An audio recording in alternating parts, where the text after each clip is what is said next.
আসসালামু আলাইকুম প্রিয় বন্ধুরা। আমাদের জীবনে কিছু দক্ষতা খুবই প্রয়োজন, যে দক্ষতাগুলো আমরা কাজে লাগালে আমাদের ভবিষ্যৎ জীবনের জন্য এটি অনেক কার্যকর হয়ে উঠবে।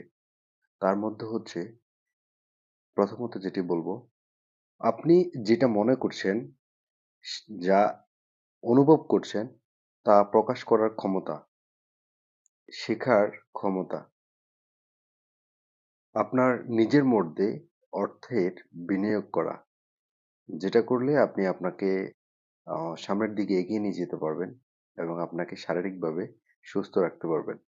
তো এই জিনিসগুলো আমাদের জীবনে অনেক কার্যকর পরিবেশ তৈরি করে এবং আমরা সবসময় এই বিষয়গুলো আরো যে বিষয়গুলো থাকবে সেগুলো আমরা নির্দিষ্টভাবে করার চেষ্টা করব।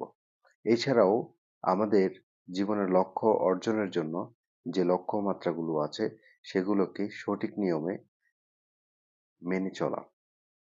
সফলতার জন্য আমাদেরকে অবশ্যই এই জিনিসগুলোকে, এই দক্ষতাগুলোকে, এই ক্ষমতাগুলোকে আমাদেরকে অর্জন করতে হবে।